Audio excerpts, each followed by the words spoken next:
Hello. Oh my goodness. Good morning, good afternoon. Whatever it is for you, I hope you're having a fantastic day. My name is Zach Schaumler. This is Strong Opinion Sports, episode 531. I am sick. It's not fun. I do not feel well. Doing the very best I can. I wanted to record this Thursday night. I could barely talk last night, so here we are. A little better. Headache's still here, but we're pushing through. Hope we're doing well. I had something else I was going to say to start the show, but I don't remember what it is. And I'm drawing a blank here. I'm excited. Football is going to be great this weekend. I hope you're doing well. I remember. I'm wearing sunglasses at night. I don't have the energy to deal with people who are mad at me for the D-bag level of wearing sunglasses at night. I don't care. I am tired. I have a headache. Old cranky Zach, leave him alone. Okay. We talked about this a lot all week and last weekend and stuff, but it's just cool that the story continues. On Thursday Night Football, the 49ers beat Seattle 21-13, and the story by far is 49ers quarterback Brock Purdy. Actually, a better way to put that is 49ers rookie 7th round pick and starting quarterback, Brock Purdy. I love that title. Rookie, 7th round pick, starting quarterback, Brock Purdy. He's done it again. He won in his second start in the NFL. He's now 2-0 as an NFL starter. Really, he's won 3 games because even though he didn't technically start against Miami, he played the entire game and won. Brock Purdy won again against Seattle on Thursday night. By the way, on the road at Seattle, a hostile environment. I had family at the game. Literally, my stepdad was there. I know it was intense and rowdy. Brock Purdy was 17 for 26 passing against Seattle, 217 yards, 2 touchdowns, 0 turnovers on the day. A job well done. And we've reached the point where Brock Purdy, I don't know what we're going to call it yet, but it's getting to a point where we got to give it some kind of name. Whether it's Linsanity or Tebow time or something, it's at that level. I am very curious how long this is going to last, but I don't suddenly see Brock Purdy falling off a cliff. He's not winning with luck. He's actually playing really good football. By the way, the 49ers are now 10-4. Winning this game on Thursday did clinch them the NFC West title. But Brock Purdy, man, he handles pressure really, really well. And I mean, not just pressure of the moment, that I would actually probably say too, but he handles defenders hitting him and getting near his body and a messy pocket really well. That's something that I feel like when you're evaluating a quarterback in college and then you're trying to see if they're going to work in the NFL, coaches and scouts and people that are decision makers in the NFL, we just roll the dice. They're like, I hope he can handle a messy pocket. And the reality is, Brock Purdy does a very, very good job with bodies around him in a messy pocket where people are hitting his ankles and hitting him as he throws, and he's stepping into hits as he throws the football. I almost wonder.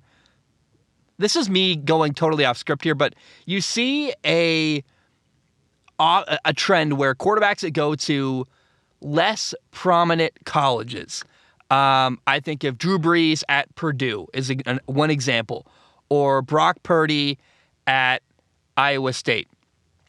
Is there something to, if you are a quarterback who plays on a less dominant football team, you have to develop a different skill set? Brock Purdy didn't play with an Alabama offensive line that just allowed him to sit in the pocket untouched for 7 seconds. So he had to develop the skill set to get rid of the ball as he's hit, handle pressure, beat blitzes, stuff like that. I don't know. And I don't know, would you tell a kid not to go to Alabama because the players around him are going to be too good? That's insane.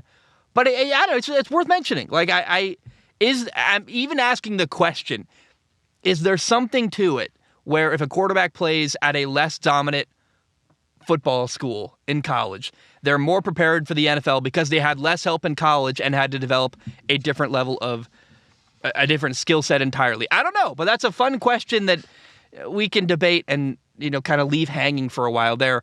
But I do think Brock Purdy is helped by Really good play design from 49ers head coach Kyle Shanahan. I mean, he's got receivers wide open. George Kittle, 2 touchdowns, wide open. It does help Brock Purdy to be playing for Kyle Shanahan. It's very clear, though, Brock Purdy knows the offense really, really well. And he looks very comfortable.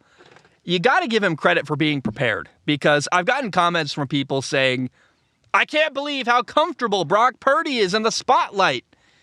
And to me, I actually, my belief and my theory is I genuinely believe Brock Purdy was preparing for this all along.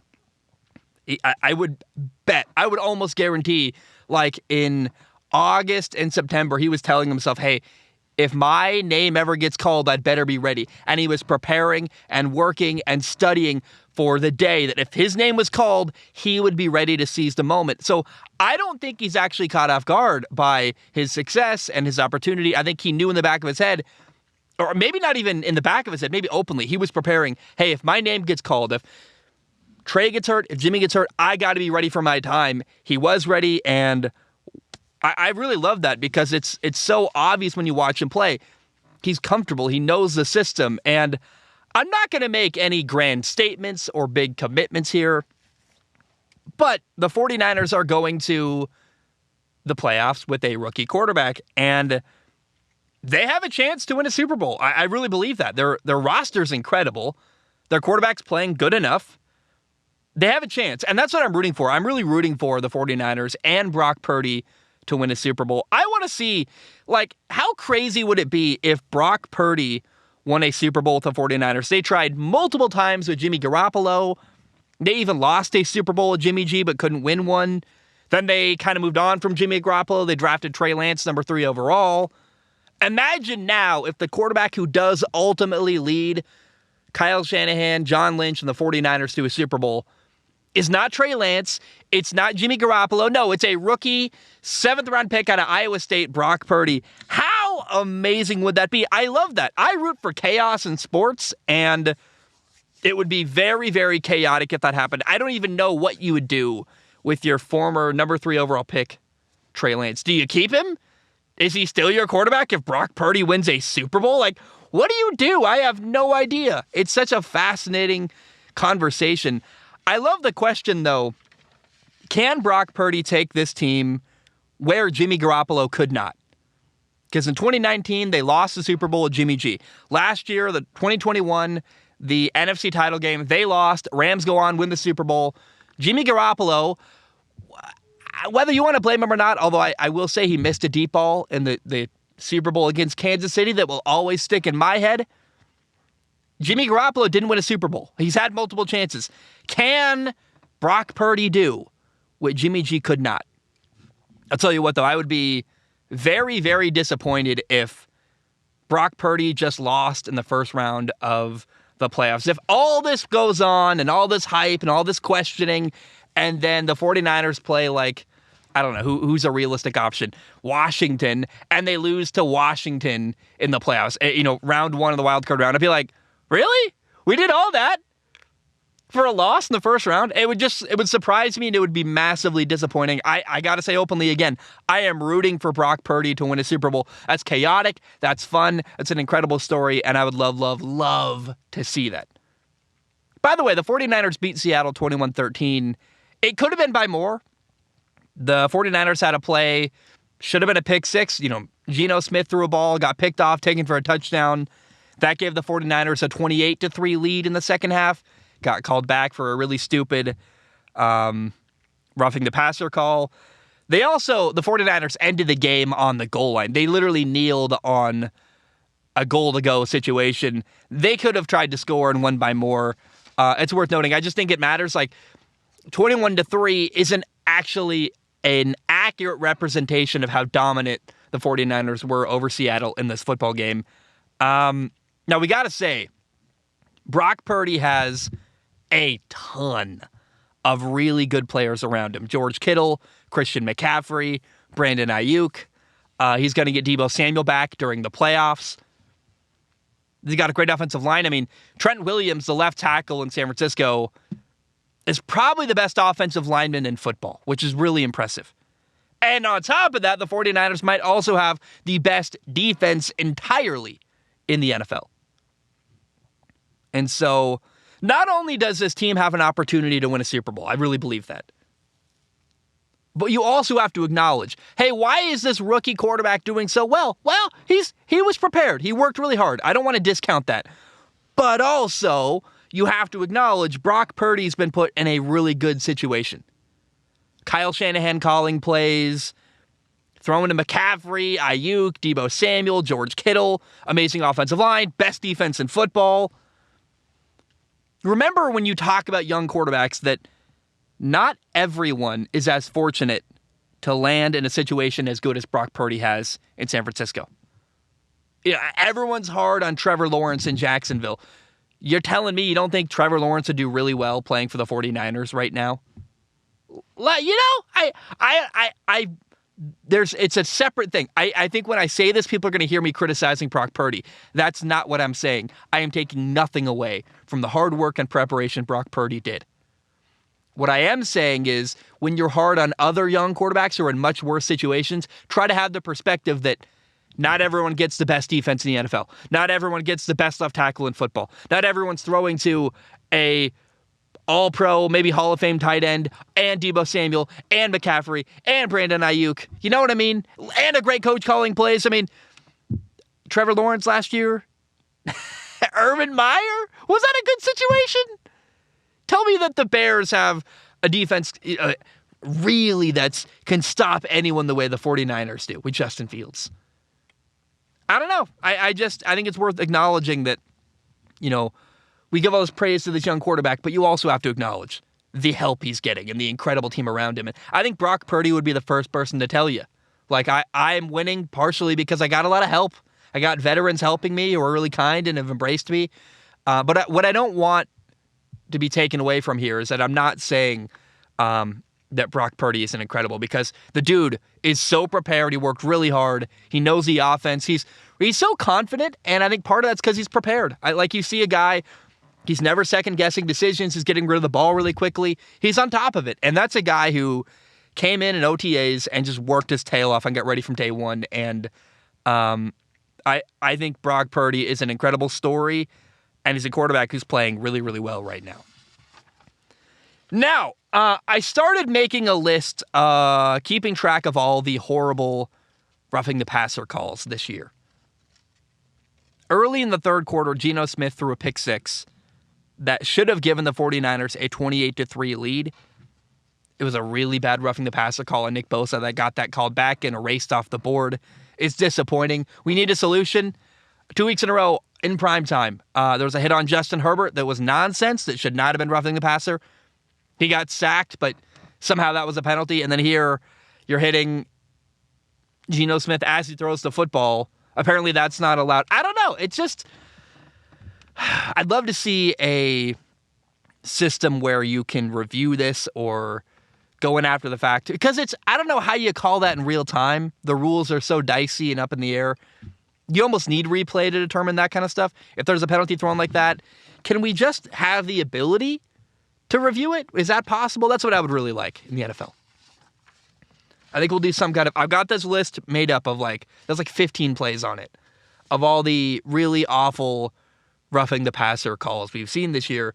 I don't know what kind of content to make about that this offseason, but I want to kind of get it prepared and do something with it, because it's worth pointing out all these fundamentally broken rules and systems that are allowing.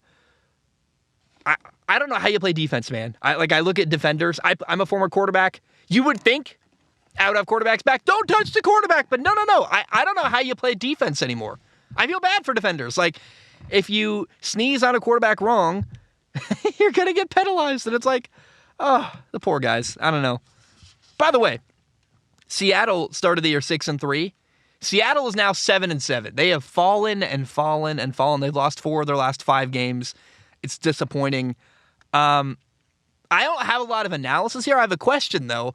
Could Seattle, being 7-7, having kind of a disappointing tail to their year, the end of their year has kind of fallen off a little bit, how does that impact Geno Smith's contract this offseason?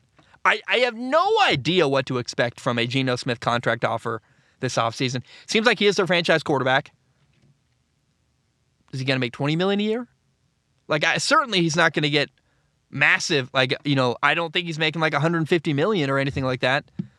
But, maybe it's $80 million for 4 years or something like that. I don't know. I'm really curious. And does Seattle losing more lead to Geno making less money? I don't know, but it's really interesting, this Geno Smith contract situation moving forward, because you would also think Seattle's learned, hey, when you give a quarterback all the money on your roster, like when you pay a quarterback like you paid Russell Wilson, it makes it hard to build a team around that guy. And I hope Seattle doesn't make the same mistake twice with Geno Smith. All right. Give me 1 second. I got to blow my nose. Do I sound sick? I don't feel like I sound that sick, but I definitely don't feel good. And I definitely have lots of congestion, which is really brutal. So we got to talk about this. Arizona Cardinals quarterback Kyler Murray tore his ACL. Happened on the third offensive snap of Monday Night Football against New England. And for Arizona, it's been a really bad year. They're 4-9. It's been very disappointing, and now things have gotten even worse. This offseason, Kyler Murray signed a 5-year, $230 million contract extension. It's a lot of money. And this year, he did not play well. Kyler did not play as well as you would expect, given the massive contract. They're losing games. The team is 4-9. Now he's done for the year. And, this year, Kyler Murray threw 14 touchdown passes, also 7 interceptions. He did run for 3 touchdowns, but had 6 fumbles. So on the year, Kyler has had, the year, it's now over, so he's not going to play anymore. Kyler had 17 touchdowns this year, 14 passing, 3 running, and 11 turnovers. That's really bad. A guy making $230 million shouldn't have 11 turnovers to 17 total touchdowns and a 4-9 record. Arizona's in a really bad spot because it's so late in the year, and recovery time for Kyler's torn ACL is going to take a really long time. And so Kyler's not going to be the day one starter next year in Arizona. He's not going to be recovered in time. And Kyler might miss all of next year. If things don't go well, he might not play next year. And so the Cardinals are going to have to create some kind of plan at the quarterback position for the rest of this year and for next year. And maybe that's Colt McCoy, their current backup quarterback, who's actually their starter now that Kyler's out. Colt McCoy isn't horrible. He's actually an all right quarterback. He started this year and beat the Rams earlier. But here's an interesting thought. Could Arizona go get a bridge-the-gap quarterback that could help win next year until Kyler Murray returns? You're not going to get rid of Kyler. You're paying him too much money to replace him. But I can think of a couple names where guys maybe could use the opportunity and be a starter for like half the year. Maybe Matt Ryan doesn't want to retire. And he's like, look, I'm going to lose my job in Indy. Arizona could use me for 8 games. Sure. I'll postpone retirement and go play in Arizona for 8 games to be the starter until Kyler's back. Maybe Davis Mills in Houston. Looks like he's going to lose his job to Bryce Young in Houston. So what do you do with Davis Mills? Hey, I think Davis Mills would play pretty well in Arizona. Or Gardner Minshew, a guy who ran an air raid offense in college and in high school. He could work in Cliff Kingsbury's system. Maybe Carson Wentz is a possibility. Carson Wentz lost his job in Washington. What are they going to do with him? Maybe Arizona can find a use for him for the first half of next year. And here's a weird idea. What if Arizona went and got Baker Mayfield? He did play for Cliff Kingsbury briefly in college. It ended badly. He walked on, was like incredible, then didn't get a scholarship and left angry and went to Oklahoma. Transferred away. But maybe they can restart. Maybe Baker Mayfield goes to Arizona. How wild would that be? By the way, Baker played at Oklahoma. Then Kyler came to Oklahoma and played after Baker. So it'd be like a weird reversal now where they went after each other at Oklahoma. Now they go after each other at Arizona. I'm not really sure. It's just interesting. theoretically, Arizona is not a terrible football team next year. The opportunity is interesting. You get to throw to DeAndre Hopkins, Marquise Hollywood Brown when he's healthy. What's going to be interesting is that, you have to ask the question, what is Arizona going to do at quarterback? Do they go get someone to bridge the gap? And who could that be? Is it Gardner Minshew? Davis Mills? Baker Mayfield? I'm really interested. What if Arizona goes and gets somebody to buy them some time at the quarterback position to try to win early next year before Kyler returns? But let's add another wrinkle to all that.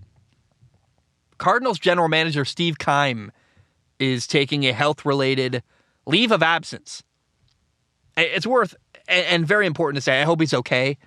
When you hear, the info is private, but whenever you hear leave of absence, health reasons, I immediately think cancer or heart stuff, and I get really scared. I just hope he's okay. But it's interesting timing for the organization because they don't have a quarterback. Your coach is on the hot seat. Steve Keim has a contract through 2027 in Arizona. They need a decision maker right now, honestly, to work. They've got people stepping up, but who knows when Steve Keim is going to be back. It does not seem like his job is in danger, but they need someone to figure out what's the plan at quarterback. They need someone to figure out if they're going to keep Cliff Kingsbury. And right now, he's not going to be around to make that decision. We'll see when he returns, if he returns, what's going to happen. But that's an interesting wrinkle there to me.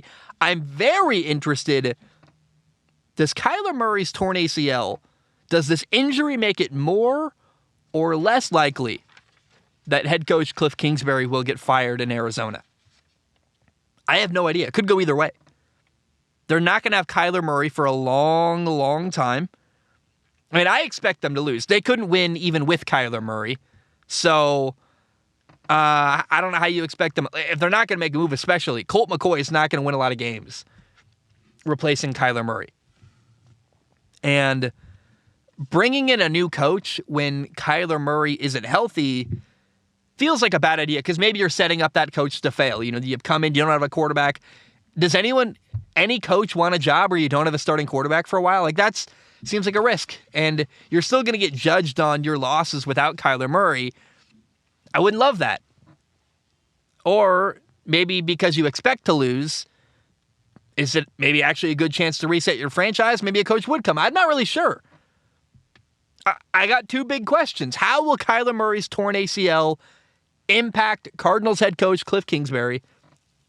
And could Arizona bring in a short-term solution at quarterback for next year? Those are the two biggest questions in Arizona right now.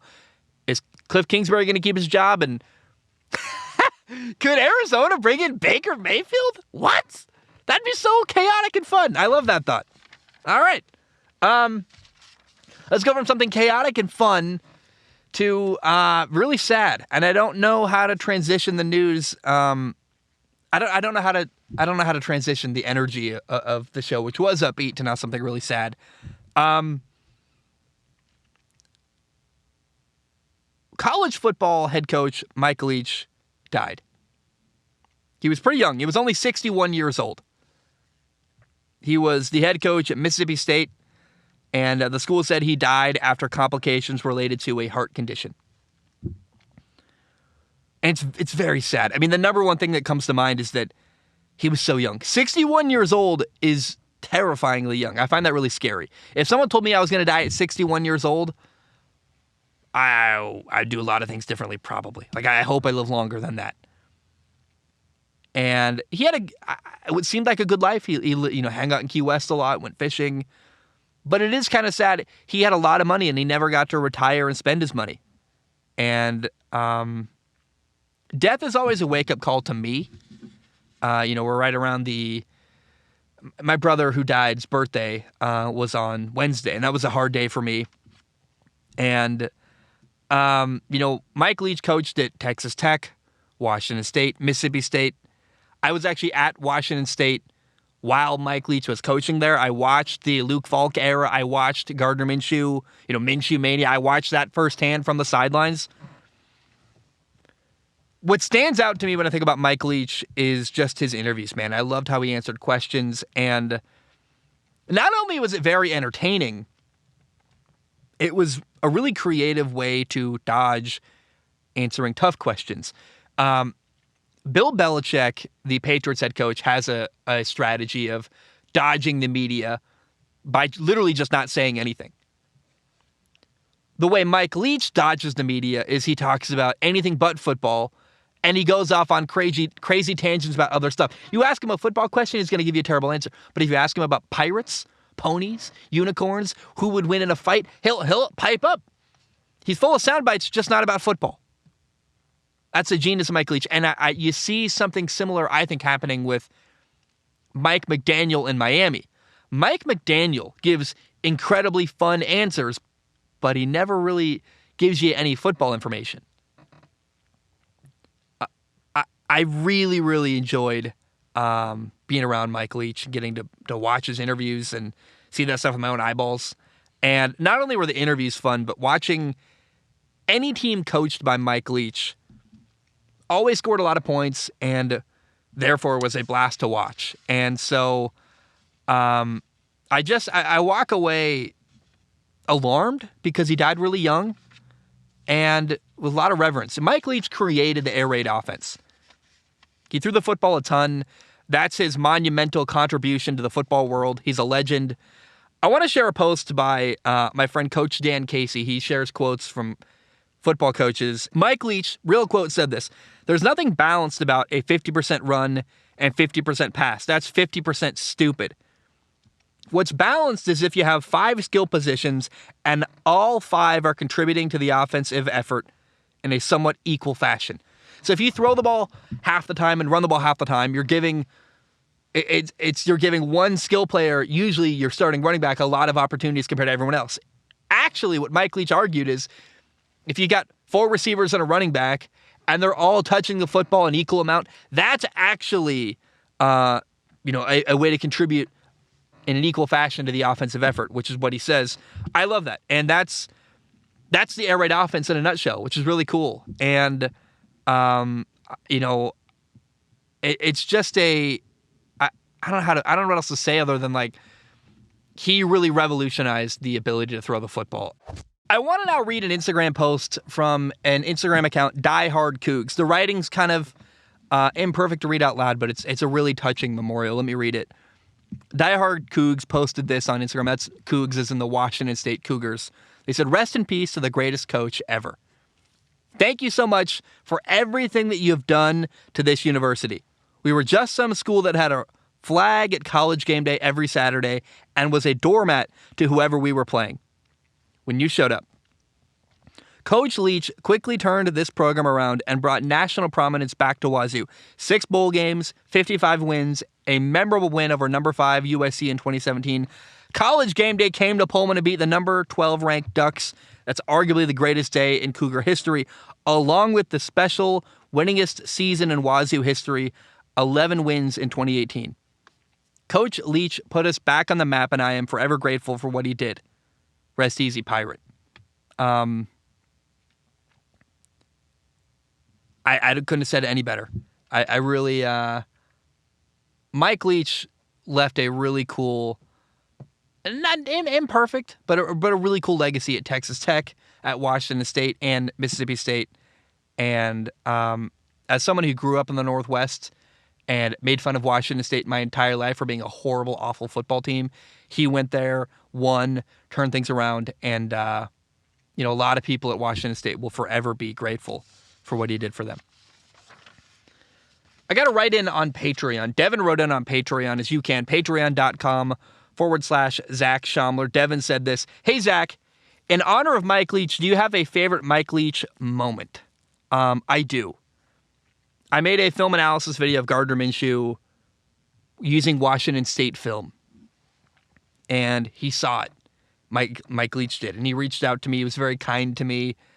It was one of the highlights of my career. And, he was curious where I got the film, which I didn't tell him. I said, you never reveal your source, kind of joking. And he told me, if you ever need film again, just come to me next time. That never happened, but he was just really kind to me in this cool moment. And I'll always remember that. Like, he did not need to reach out and say, I like your video. That's such a crazy, weird thing to do, but he did. And I'll always think that's pretty cool. And I got to say again, man, 61 years old is so young. It's a stark reminder that you never know, man. It just feels so fleeting. Life does. And you got to enjoy every moment you have and do the very best you can with everything you got. I had a heavy heart when I read that. I was already in a bad space when I found out he died. And so it was just really, really difficult to hear he died. And I have a lot of fun memories watching him win and do great interviews and all kinds of stuff. And the fact that he died at 61 years old, unexpectedly out of the blue, that's terrifying. I mean, for all I know, my body's riddled with cancer. And so don't take anything for granted in this life. Now, I forgot to mention this during the last episode. There was a play I want to make sure does not get forgotten from last weekend. It was a small, little fourth down play from the Jets and Bills game, Week 14. The Buffalo Bills did something really cool. It was 4th and 1, and Bills tight end Dawson Knox quickly ran and lined up under center like he was going to run a quarterback sneak. And it was a really cool design. It's a dummy snap count.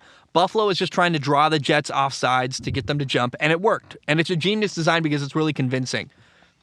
Multiple times this year, we've seen a tight end run under center and run a quarterback sneak. We've seen, really the one that sticks in my head the most is watching Travis Kelce do it with the Kansas City Chiefs.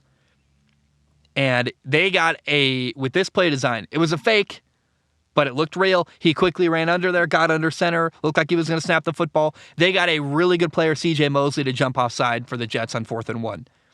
And I think it's worth shouting out. It's just a cool little wrinkle by Buffalo that I wanted to talk about. It was in my notes, and I accidentally left it out last week, or I guess on Monday. So here we are, giving a shout out to Buffalo for this unique, cool little play to get the Jets to jump off sides. Okay, we got to talk about the Carolina Panthers because currently Carolina is 5-8. They're one game behind Tampa in the NFC South. Tampa is 6-7. And it's been a very weird year for Carolina where they started the year with Baker Mayfield at quarterback. They also started the year losing. They were 1-5. They fired their head coach, Matt Rule. P.J. Walker eventually became their quarterback, and they promoted Steve Wilks to interim head coach. Now Carolina's in a crazy scenario where their former quarterback, Baker Mayfield, is now the starting quarterback of the LA Rams. And 2 games ago, Carolina made Sam Darnold their starting quarterback. Sam Darnold has gone 2-0 as their starter. And now, here's the really interesting scenario. If Carolina wins the last 4 games of the year, they will win their division, the NFC South. And that would be a 9-8 record making the playoffs. That's absurd. To start the year 1-5, fire your head coach, switch quarterbacks multiple times, and still maybe make the playoffs is crazy. In Carolina's last 4 games, they play Pittsburgh, Detroit, Tampa Week 17, and then at New Orleans. At Tampa Week 17, at New Orleans, end the year. Detroit is the most dangerous team on the Carolina Panthers schedule. And the Tampa game is massive. On the road at Tampa, could decide everything in their division. That's probably going to be the fight for the division title. But I recommend you keep your eye on Carolina because they've got a massive opportunity here for a lot of people to make a name for themselves. I mean, maybe Steve Wilks will permanently become the head coach in Carolina by winning and making the playoffs. Maybe Carolina will make the playoffs, which would be crazy. And maybe Sam Darnold will establish himself as the permanent starting quarterback in Carolina. There's 4 games left for Carolina, the Panthers. It's going to be very, very interesting what goes down. That Lions game, not easy. I think Pittsburgh, you got that one this weekend, but then the Lions are rolling. Their defense is playing better. Their offense is incredible. At Tampa's always tough, and then you still got to finish the year at New Orleans. Keep your eye on Carolina. How insane would it be, though? It'd be 2 years in a row we'd see an interim head coach make the playoffs. Rich Bisaccia last year with the Raiders, and then maybe Steve Wilks this year with Carolina. I am rooting hard for Steve Wilks, Sam Darnold, and the Carolina Panthers. All right, let's talk about this weekend. There are 9 games I'm really, really excited for this weekend, a bunch of storylines. Let's start with this. There are 2 big games on Saturday. Number 1 is Miami at Buffalo. Miami is 8-5. The Bills are 10-3. And Miami has to win this football game. They did beat Buffalo earlier this year. But right now, Miami's in a bad spot. They've lost 2 games in a row. And 2 games in a row, their quarterback, Tua, hasn't been great. And so winning this game for Buffalo would give the Bills a 3-game lead in the division with 3 games left. You cannot afford to lose this game if you want to win the division title and you're Miami. I've got a note here. It says, the cold, right? All week it's been a conversation. How is a team from Miami going to handle playing in the snow in Buffalo? Is that an advantage or not? I would think so. Miami's trying to downplay it. Mike McDaniel gave a quote where he was trying to say, look, everyone needs to acclimate to the cold. You know, nobody vacations in Buffalo. Where do the Bills players go when they are cold in the offseason? So, like, you know, it makes sense to me.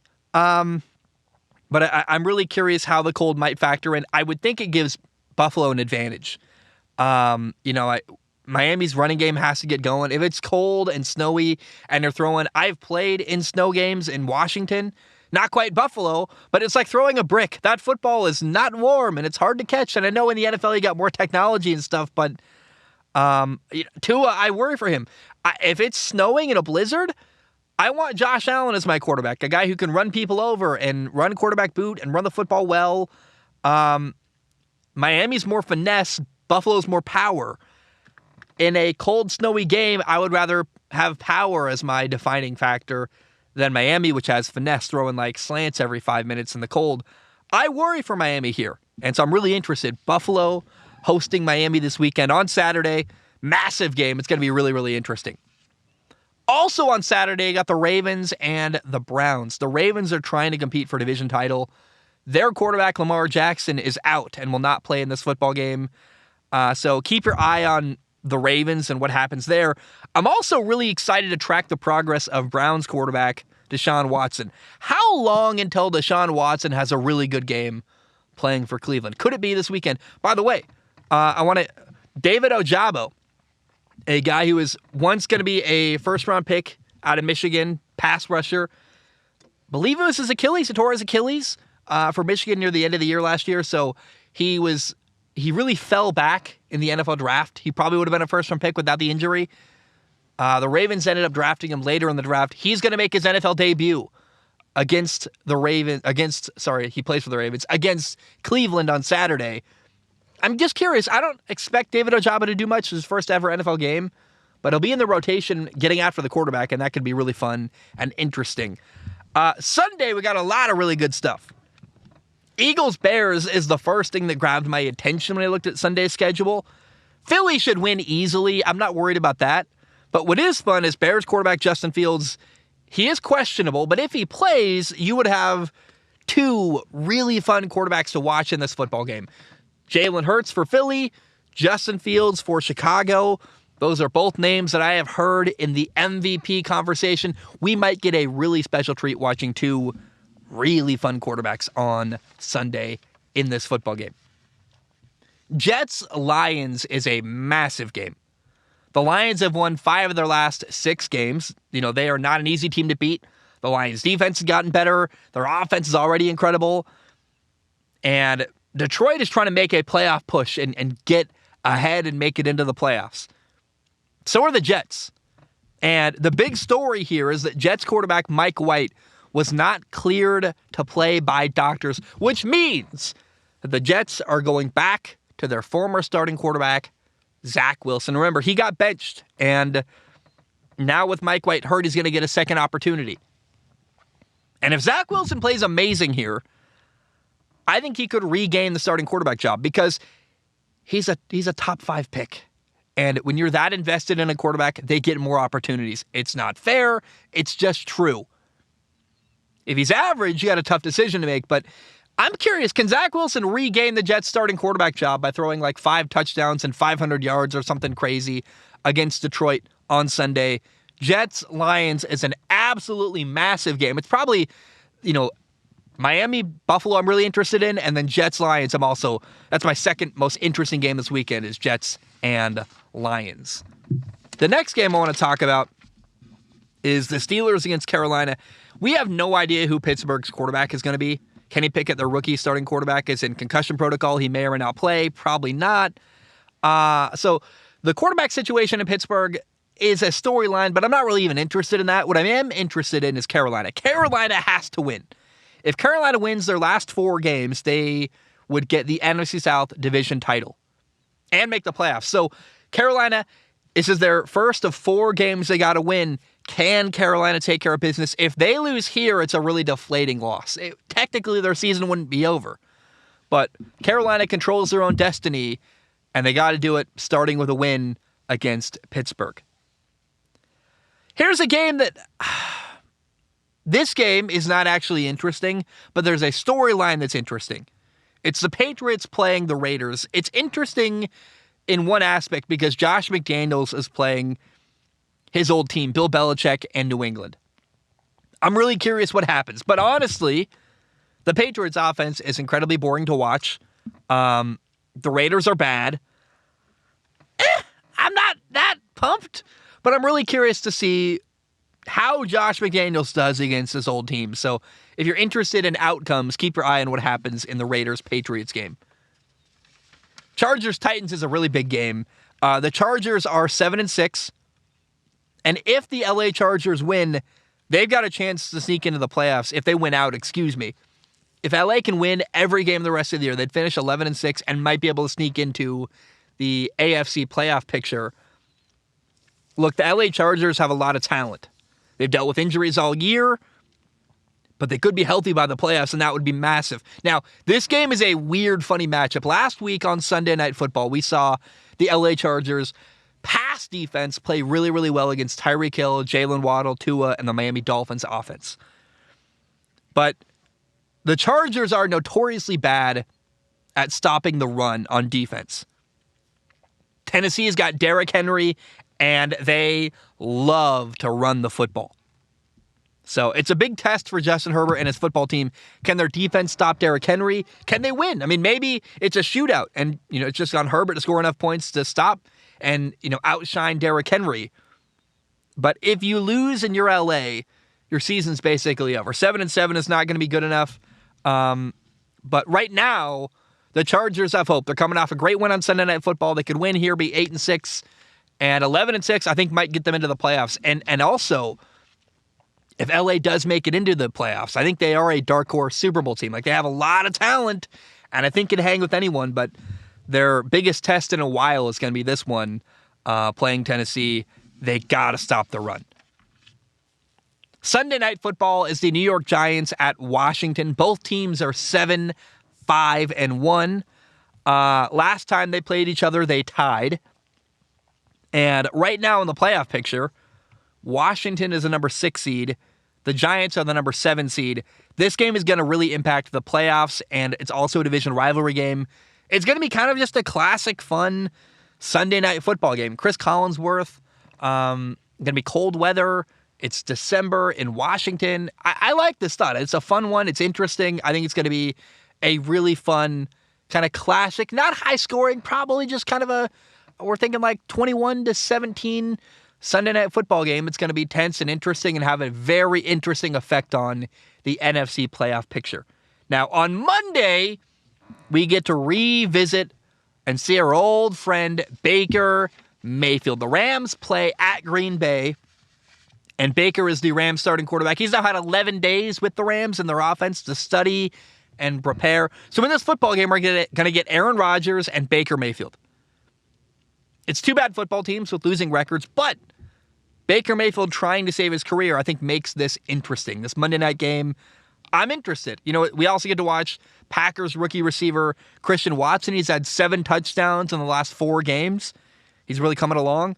I think Rams at Green Bay, despite the fact that it's two bad football teams, Christian Watson, Aaron Rodgers, Baker Mayfield, there's enough here to find some fun and find some joy, and I'm really excited for it on Monday Night Football.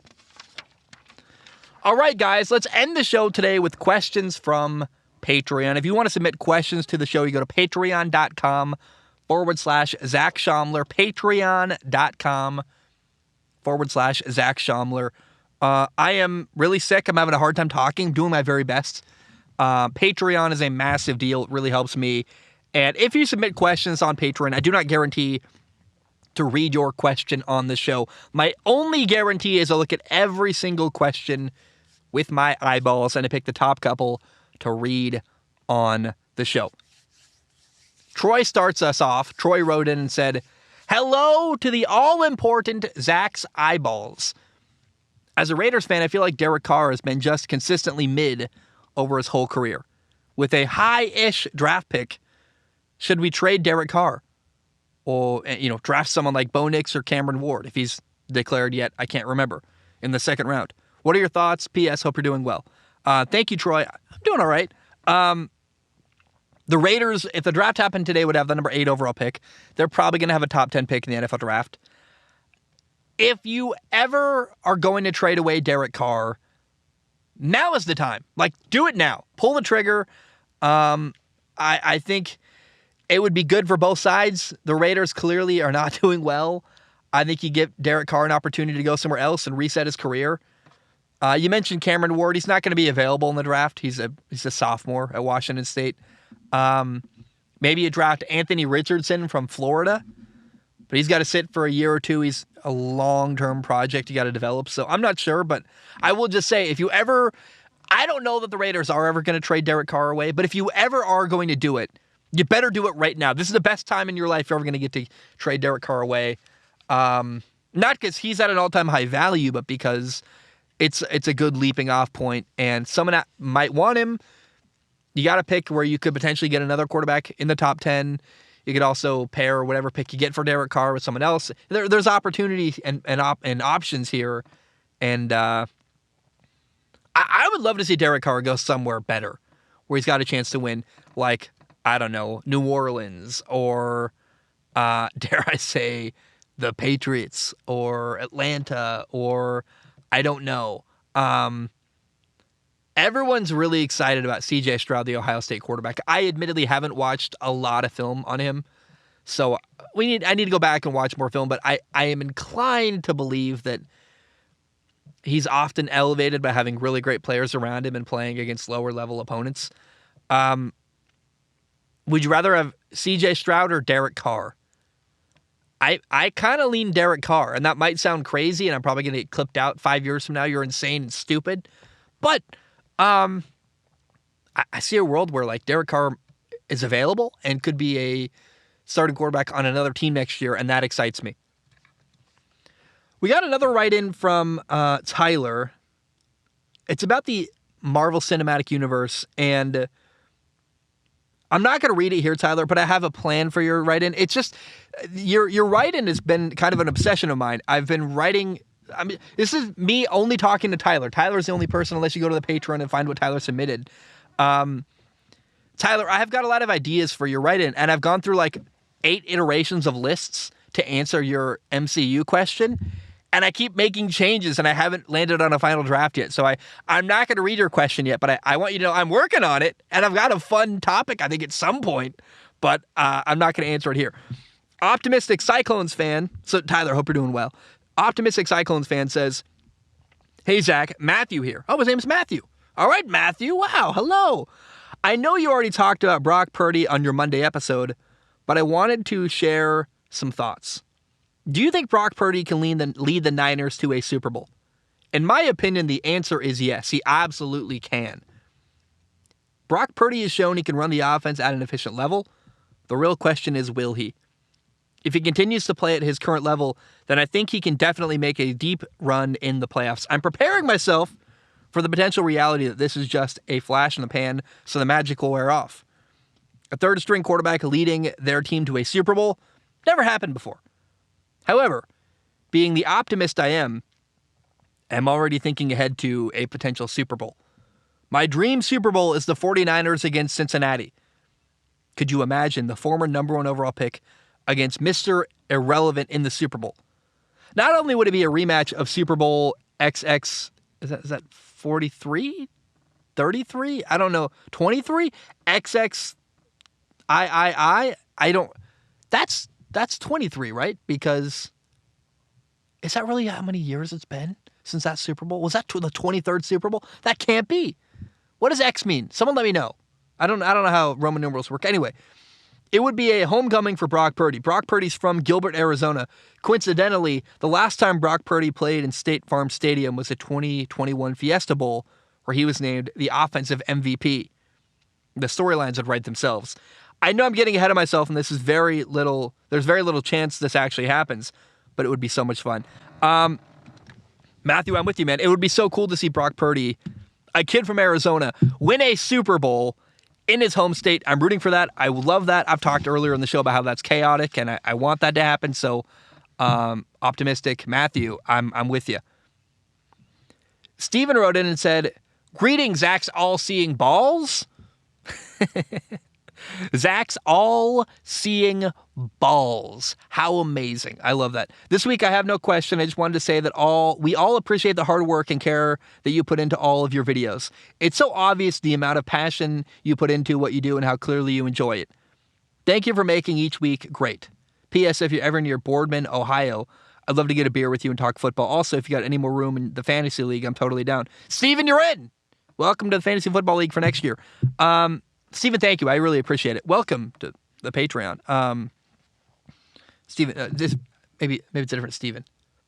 Yeah, it's not the one. There's a different Steven later who says he's new to the Patreon. Anyway, it's hard. This show is really hard to make. I don't think people realize that. I don't just sit down and talk, and I do a lot of research, and I don't make a lot of money, and I'm kind of dying. It's really hard for me, honestly. So I appreciate that, man. The deadlines are what kills me, honestly. I don't know how to make content about sports that isn't time sensitive, but I would love to do that. I look at Brett Coleman, makes a video a week, does a podcast, but he really makes a video a week doing a film analysis breakdown. That looks fun. Still stressful. I don't know. I'm not really sure. I just know that I'm stressed all the time doing this show, and it's really hard. So, Steven, I just appreciate your words. Thank you so very much. Carter wrote in and said, Max Duggan had heart surgery 4 weeks before the start of the year. Turns out they were implanting the heart of a champion. I mean, Max Duggan lost, but he was a madman out there. And I think he's probably worth a late-round pick for his clear devotion. He also played last year with a torn foot ligament. Maybe the Rams or Vikings take him as a backup. Carter, I just want to use this opportunity to acknowledge that Max Duggan started the year as the backup quarterback for TCU and then led them to the college football playoff. He finished the year as a Heisman Trophy finalist, and I think that's just such a cool story to go from it was a starter to benched to backup to then Heisman Trophy finalist is incredible, and I really, really find Max Duggan and his story very, very cool. My throat really hurts. I've got a lot more to go question-wise, but I want to let you know that I'm pushing through, and it's not easy. If my speech sounds weird, I'm doing the best I can. I have a really sore throat. I'm very sick, and I'm doing the very best I can. Balin writes in and says, Hello, Zamboni's eye sockets. I hope you know that now that you've said you enjoy these weird greetings, they're going to keep getting weirder and weirder. I love that. Never underestimate the internet. I was going to have a totally different write-in about the Chargers, but you pretty much covered it on Monday's show. So instead, I want to pose a hypothetical, but somehow not impossible scenario to you. What if the Lions and Chargers make the Super Bowl? The amount of things that have to go right for both teams is insane, but they're both in similar positions with favorable schedules, and the teams ahead of them could have tougher ones. It could happen. How do you think these two teams would stack up? Personally, as a Chargers fan, I'm not so sure I would want to face that Lions offense right now, even after that defensive performance on Sunday Night Football. They're clicking. Thoughts? Also, fantasy football isn't as much of a time sink as you think after the first few weeks. Once you find a reliable lineup, you really only end up swapping out a couple players each week and managing the roster across bye weeks. It takes maybe 20 minutes per week at most. Enjoy the start of your road trip, which I know you said is coming up soon. Balin, I'm still in Portland waiting now on other stuff. I ordered tires. They're not here. It's amazing. Why did I do this to myself? You can never trust any delivery date for anything anymore. So whenever I drive near you, Balin, I have your number. I'll text you. I want to connect. I haven't left on my road trip yet, and it's sucks. Ilias wrote in on... Oh, hold on. Let's acknowledge what Balin said first. Gosh, I got a headache. I'm talking. I have a sore throat. Doing the best I can. Balin, it's highly improbable we see the Chargers and the Lions in a Super Bowl. I mean, I think both teams are probably one more year away from even realistically making a Super Bowl. Although, if the Chargers can get into the playoffs, they might be a dark horse Super Bowl team because they're going to get healthy at the right time. And they have a lot of talent. They could beat anyone. I really believe that. Herbert's crazy. But what I want to talk about is the Lions. I would love to see Jared Goff win a Super Bowl with the Detroit Lions and do what Matthew Stafford could not do in Detroit, which is turn around the franchise. That would warm my heart. So I'm rooting for that. But it's monumentally unlikely that the Chargers will play the Lions ever in the Super Bowl. Ilias wrote in. Ilias said, "Hey, Zach's eyeballs. Hope you're doing well. After the Week 14 spanking the Jaguars gave Tennessee, do you see a world where the Jaguars can win the division? Tennessee is weak right now and have one of the worst O-lines in football. I don't see them winning many games, and the Jags are on fire, and Trevor frickin' Lawrence is just dicing up defenses. I worry a little about facing Dallas, but our O-line hasn't given up a sack in 6 games, so I'm actually super confident. What are your thoughts here?" The Jaguars are 5-8. Tennessee is 7-6. So the Jags are 2 games behind at Tennessee with 4 games left to go.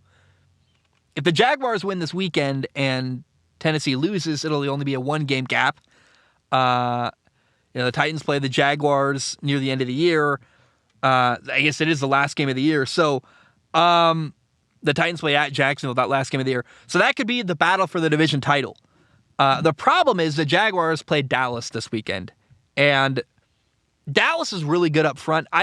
They are inconsistent. The Jaguars have a chance, but the Jaguars' last 4 games are Dallas, at the Jets, who are solid, at Houston, that's probably a win, and Tennessee.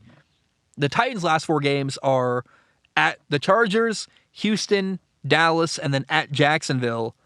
And the question is, can the Jaguars make up 2 games in 4 games? Can they make up a 2-game difference in 4 games? I'm not sure. But I think what's encouraging is that they're even in the conversation, and it bodes well for next year when they start the year even better with, Trevor Lawrence's second year in this system. I think the direction the AFC South is heading in is the Jaguars are going to be the dominant team moving forward with Doug Peterson and Trevor Lawrence, and I wouldn't be shocked if this was the final year that Tennessee wins the division for a while because they fired their GM. Things aren't going well. Keep your eye on Tennessee. I'm interested in their future, but I see changes happening, and I think Jacksonville is soon going to go from a team threatening for the division to actually dominating and winning the division. ENK wrote in and said this: "Zach, why can't defensive players win the MVP? There's this ridiculous notion that it's a quarterback award, and defensive players deserve to win it now more than ever. It has never been easier to play quarterback or offense in general, and it has never been more difficult to play defense. If it were up to me, Nick Bosa would win the MVP this year, and I think TJ Watt should have won it last year. How say you?" ENK, it's an unfair league.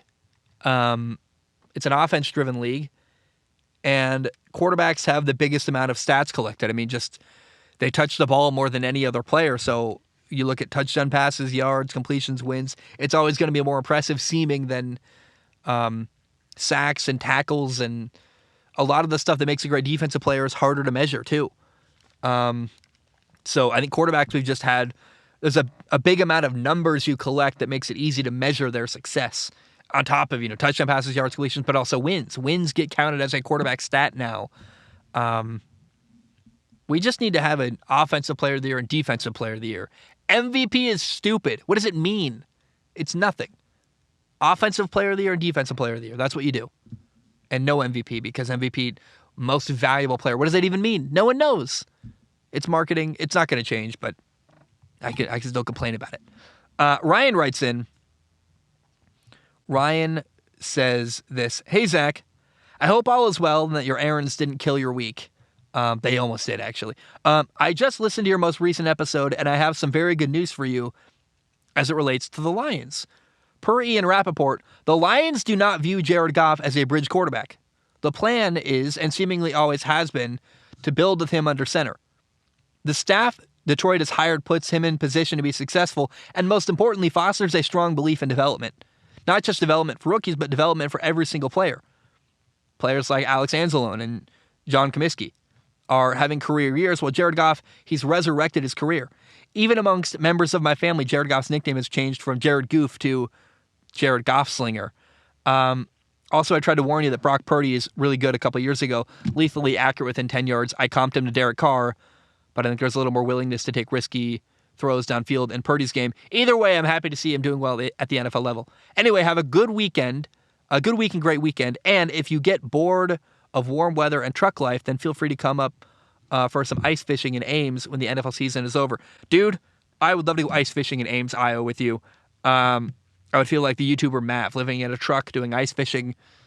I feel a little bit like I'm stealing his thunder, but I've never gone ice fishing, so I'll do it. Sounds amazing.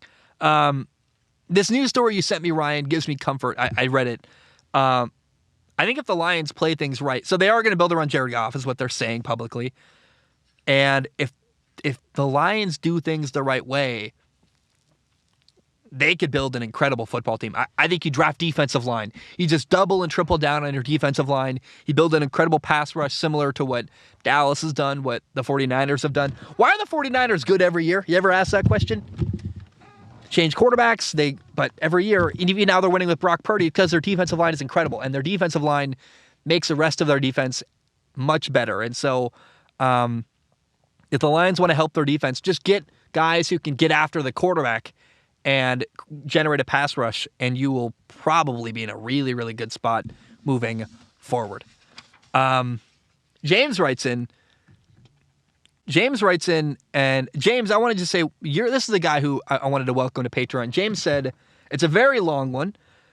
James says, "Hey, Zach's Eyeballs, new Patreon subscriber." James, welcome. I appreciate you. I've been watching SOS since you were still at Pacific Lutheran, and actually scouted you when I was working for D3 school. Where was the offer? You never reached out to me. Probably because you're like every other coach in America to realize Zach's short and can't play football. If you ever find yourself in the Detroit area, I'd love to show you some of my favorite local breweries and throw a football around. James, hell yeah, let's do it. This is a long one, but I hope you find it interesting. I did it, so I'm reading it. James says, you mentioned several times across several recent SOS episodes that you feel like the Lions got rid of Jim Caldwell when he was just starting to build something. I know you've said in the past that you haven't watched much in the way of older Lions games, and I can't blame you. They're not very enjoyable. But as someone who did watch those games and consumed a lot of alcohol because of those games, Jim Caldwell needed to go. Jim Caldwell spent 7 years as a head coach, 3 for the Colts and 4 for the Lions, and at no point in his tenure with the Lions did he show the level of experience, especially when it came to game management. Did he show that level of experience? Jim Caldwell is making rookie coach mistakes all the way through his 7th year as a head coach. Wasting timeouts for nothing, then refusing to burn them when they were needed. The majority of his winning seasons came as a Lion came... Hold on, I can't even talk.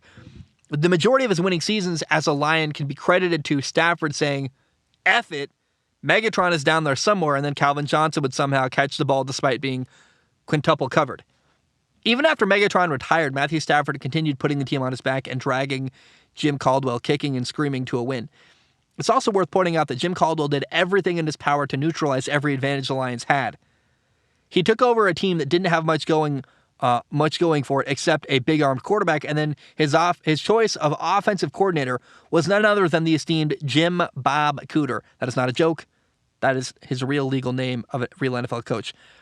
A man who was so obsessed with the screen pass that from 2014 to 2018, Matthew Stafford was forced to throw 368 screen passes. That led the league during that span, and by the way, accounts for 16% of all of Stafford's attempts. Those screens came at horribly predictable times. The final 2 years of Jim Bob Cooter's offense, incredible name. I, a person who has never played in the NFL, accurately predicted all but 2 of those screens. It was super simple. If the running back theoretic was in the lineup, it was going to be a pass. If he lined up as a halfback rather than a tailback, in the shotgun on the wide side of the field, it was going to be a screen. If I could predict it, every defensive coordinator in the league could also predict it. The point is, you've got a guy with a howitzer strapped to his arm, arguably top 3 in the NFL for arm strength, at least at the time of Caldwell's hiring, and he put a ball and chain on him by forcing him to throw so many screens. Matt Patricia was even worse, but the same flaw of never learning from his mistakes. The difference with Dan Campbell is not his personality or his leadership. It's that he's learning from his mistakes, holding himself accountable, which gives him standing in the locker room that holds to hold his guys accountable and empowering his players to do what they do best. If you ever want someone on the show to talk about Lions, need an off-season filler, let me know.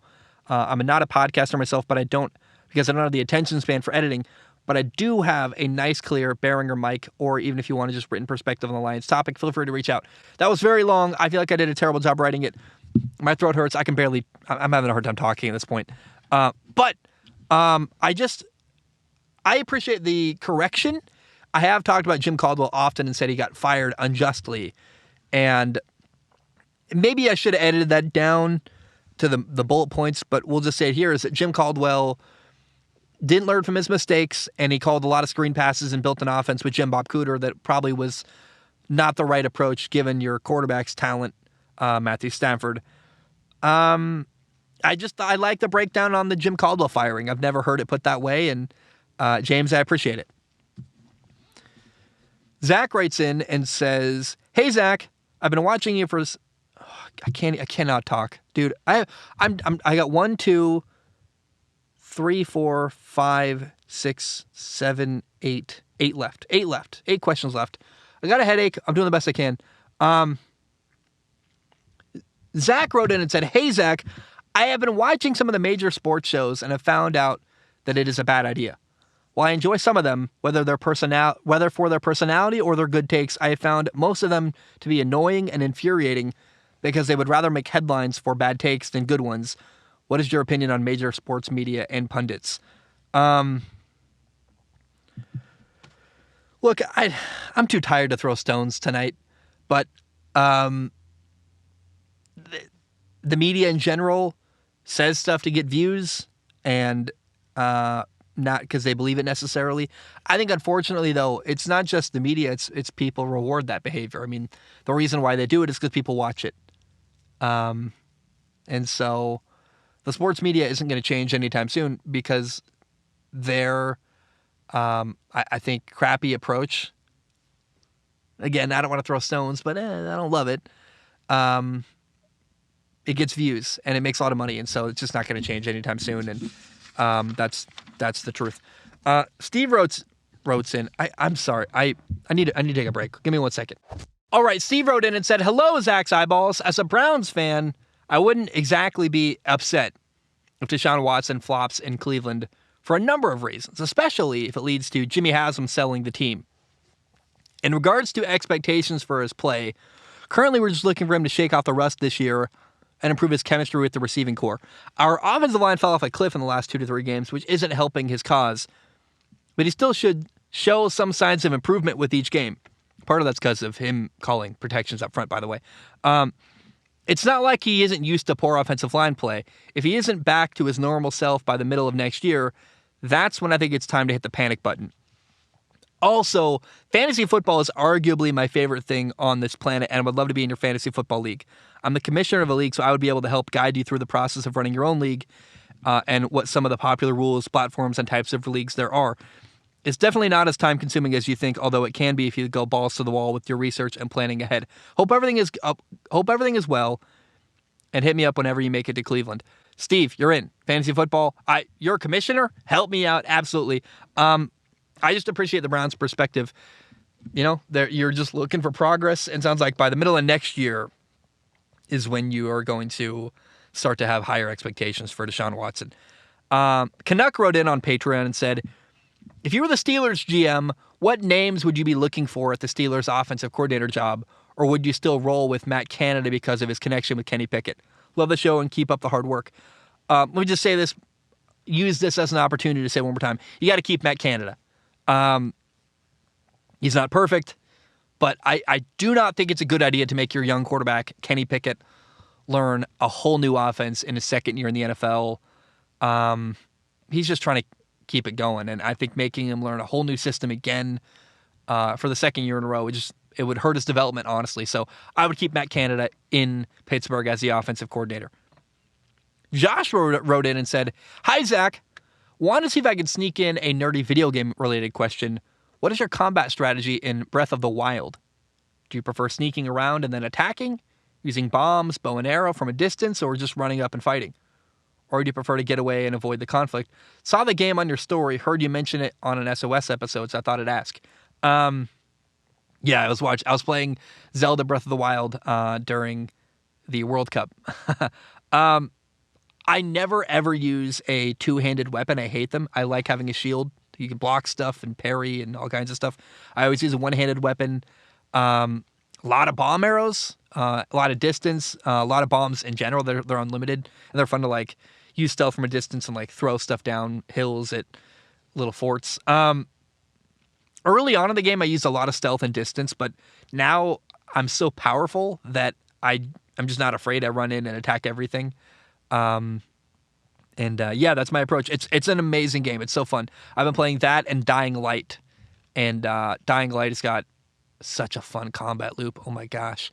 The Nintendo Switch, man, like you don't need much. I'd love to buy a Steam Deck someday. I don't have the money for that right now, but it'd be sweet to someday have one to play even more capable video games. But, dude, my Nintendo Switch is my favorite thing I own, straight up. I use it as often as I don't actually have that much time to play games, but whenever I have a moment, like here and there, it's also great because you can just pull it out. Like there's no setup time. It's in your hands and you can play for 20 minutes and put it down really easily. So, I love my Nintendo Switch. It's amazing. Jack wrote in and said this. Jack said, "Could prime Zach Schaumler lead a touchdown drive for the 49ers given time to study the offense at practice? Let's say you had to make 5 throws to do so, which could even be checkdowns and screens to Deebo Samuel or Christian McCaffrey, and could rely on the run game for the rest. Good luck out there, Jack." I would need a lot of help to be an NFL quarterback. My heart would like to believe I could throw a screen pass or two, a couple checkdowns, put it in Christian McCaffrey's hands and let him run. I don't want to disrespect quarterbacks at the top, though. That's a hard job. And honestly, I worry I would get every pass tipped at the line of scrimmage. Like I wouldn't almost dare throw the ball downfield. I would just get batted at the line of scrimmage. I'm a 5'11" man, and if I tried to run or like extend a play, like if my read wasn't there and I tried to run around, I would get obliterated and probably die, or get an intentional grounding call and still get hit and die. So I don't know, man. You'd like to think, your ego would like to think you could step in and lead a drive in the NFL.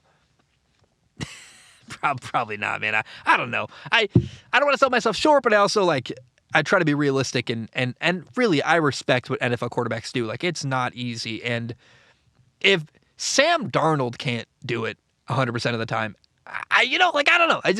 I've seen really talented guys fail in the NFL, and I'm like, I trained with those guys. They were like way better than me. So I don't know. Although I will say my claim to fame in front of Trent Dilfer, he wouldn't remember this, but Brett Rippon is now the starting quarterback of the Denver Broncos.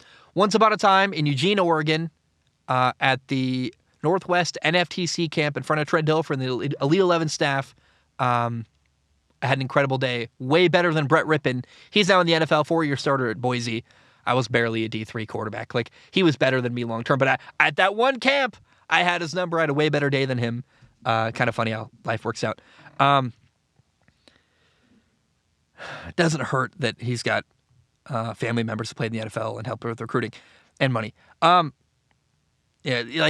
a part of how many quarterbacks. I'm going to sound so bitter. I shouldn't say any of this, but how many quarterbacks are from wealthy families? And part of why they succeed is because their family can send them to camps and get them in front of coaches or have connections. Not all of them, but if you're not, you better be really talented. And even if Josh Allen can go, totally overlooked, then I feel like anyone can. So, it's interesting to me. Like, it helps to know people, I guess is what I'm saying. Just another Florida man wrote in and said, "Hey, Zach's brain behind his eyeballs." That's fun. My brain. Yeah, it is what my brain is technically what's reading. Last week, while Baker was pulling off this huge win with the Rams, he got so hyped that he headbutted another player when he wasn't wearing a helmet. There's some good footage of it online, and I feel like I've seen him do this before. When you were playing, did you ever get so lost in a moment that you did this or see someone else do it in person? P.S. You might need an SOS sweepstakes program to allow people into your fantasy league. There's so many of us that are interested. Florida man, you want in? Send me a DM. I'd love to have you on the list. I got a list building. Got like 4 so far. Yeah, hit me up if you want to be on the Patreon league. There's only 12 spots. We got 4 already gone. I had to stay calm as a quarterback. You know, I was not a good quarterback if I got too fired up. I was at my best when I was peaceful and low-key and zen. At a camp, though, we were playing Eastside Catholic in a scrimmage, and their big defensive end who was committed to UCLA was face masking my running back, and he wouldn't stop. And I thought he was going to hurt him. Like, you're going to mess with his neck. I need that guy I'm trying to win games this year. You can't hurt my running back. And I got in his face and like pushed him, and then I looked up and he was towering over me, and I started a brawl. Like after that, we all fought and had. I realized my mistake pushing this massive 6'5" defensive end, like just a mammoth of a human, and was like, well, that was stupid. But my team went to bat. We all fought. I kind of skedaddled and just left the fight. But I did start a brawl at the Oregon State summer camp in full pads. We also fought Peninsula High School, and like I said, you know, my senior year. I had to learn the lesson of if I get too fired up, I don't play very well. I got better and better as the year went on. Like my final 2 games of my college or my high school career, I really figured it out. But I learned too late how to play really. What was I saying? Oh, I got into a brawl where like I ran off the sideline and I like blindsided a kid who was playing defense who kept cheap shotting. Like he kept cheap shotting our players in a scrimmage, our backups, our JV guys. And I was like, that's not fair. So I cheap shotted him, which.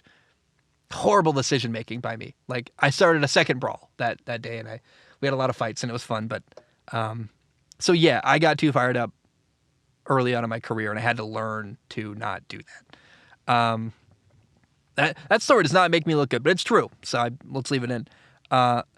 Kenny wrote in and said, "Hello, Zach. I was wondering if you plan on going to any bowl games this year. Personally, I will be attending 4 in the Dallas-Fort Worth metro area, the Frisco, Armed Forces, First Responder, and Cotton Bowls. I personally live in Oklahoma, and these are the closest games. It's going to be a tough 2 weeks driving back and forth from Oklahoma to Texas, but it should be fun.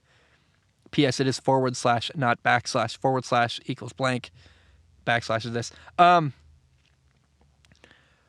I'm not going to go to any bowl games. Probably not. Money's tight right now. I'm just trying to not die and get to Cali so I can be warm. But someday I'd love to go to more football games. I like going to football games. I don't love it. I'd rather watch from home and be able to take notes more easily and not be in a public setting. I'm a very shy, introverted person, to be totally honest. So even if I had the money, I probably wouldn't. But someday I want to go to some games, and that'd be fun. But not right now. Last one of the day, Carl writes in and says, "Hey, Zach's pupils. I've thought about this for a while, but I don't think you're correct on Carson Wentz's character. From what I can see, the locker room likes him. Taylor Heineke speaks very positively about how Carson Wentz has handled the situation. I think the reports of him being a cancer in the locker room with Jim Irsay covering his butt. That's the Colts owner. Sure, he isn't Taylor Heineke in terms of leadership, but very few quarterbacks are like Heineke because he knows that this won't last forever. Josh Allen and Patrick Mahomes will be lighting up the league for years. Heineke has maybe one more year as a starter. Does this change your perspective on Taylor Heineke versus Carson Wentz leadership or locker room presence?" Not really. Where there's smoke, there's fire. And Philly got rid of him. Indy got rid of him. Washington benched him. I'm not saying Carson Wentz is a bad person, but he's certainly not a great leader. That's for sure to me. And I don't know, does that even make sense? Taylor Heineke knows he doesn't have a lot of time left, so he's a better leader. I think it's just who Taylor Heineke is. Not every quarterback. I think Carson Wentz and Kyler Murray have a lot more in common, where they're just not as engaged on the sideline. They're not helping people. They're not encouraging. They're just kind of sullen and quiet, and it doesn't work very well, in my opinion. It didn't change my perspective, but I do appreciate being challenged, Carl. So thank you, but it's hard to ignore 3 separate teams that ended up deciding they don't want Carson and switching to guys who are known for their leadership. So, interesting to me. All right, guys, that's all I have. I love you. I appreciate you. I'm cold. I have a headache. I really need to rest so I can be better. I'm excited for this weekend, and I want to make a great episode Sunday night. So I love you. I appreciate it. I hope you have a great day. A lot of people keep asking about my other podcast, Zach Schomler Talking. I'm so tired and busy, and I don't know when to fit it in, but it's out there. I'm working on it at some point. I love you. I appreciate you. Have a great day. Bam, we are done.